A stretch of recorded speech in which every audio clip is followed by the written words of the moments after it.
Greetings, everyone. I thought I would put together another video that might help you um, understand some of the details of the final assignment.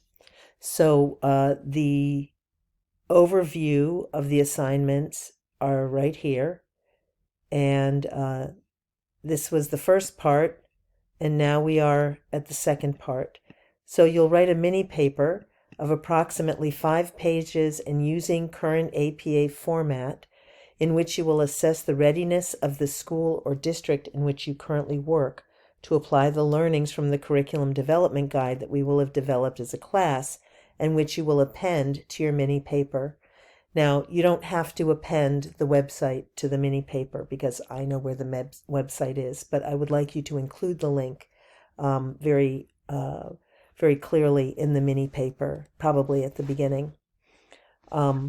It could be that your school is university well equipped. It could be that your school is entirely ill equipped. It's more likely that your school is better equipped in some areas than in others. And you'll identify these areas in your paper.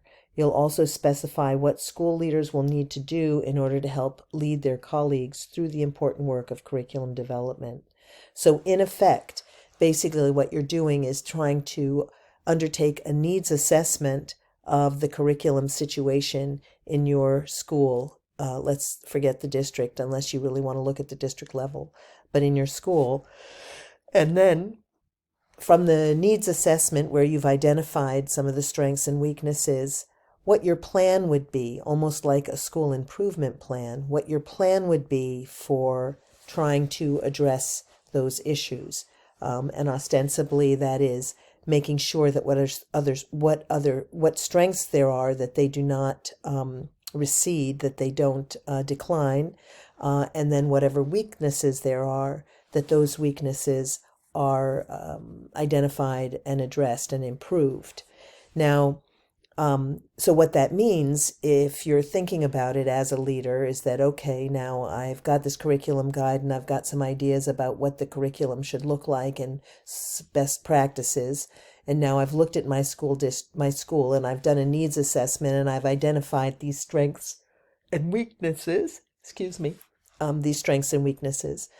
And so now I need to fix those. And so what's the plan? I'm going to need to probably develop a team. I'm probably going to need to get some expertise. I'll probably need to draw upon some resources that exist, etc.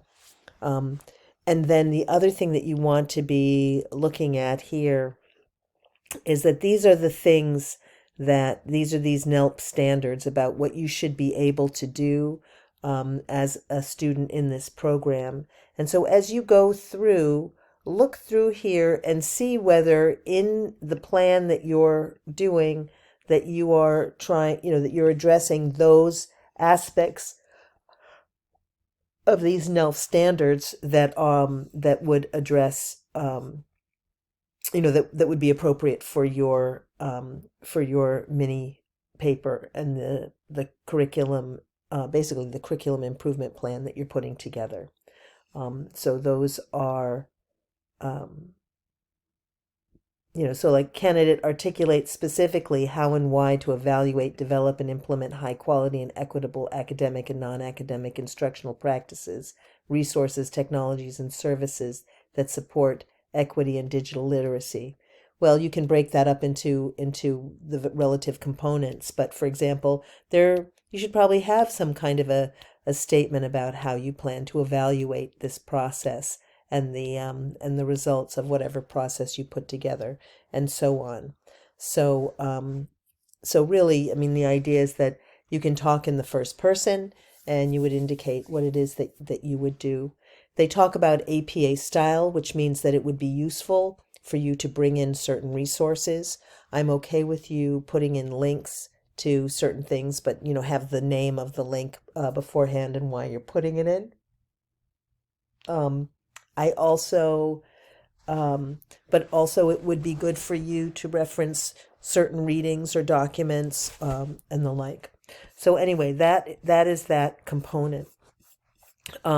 If I go back here, I also want to say that I have added these Connecticut School Improvement Resources.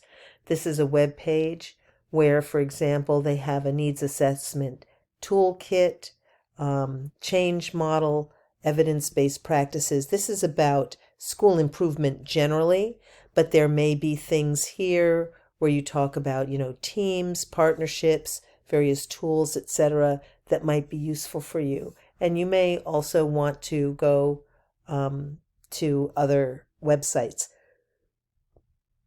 that you feel might be important or useful. Okay.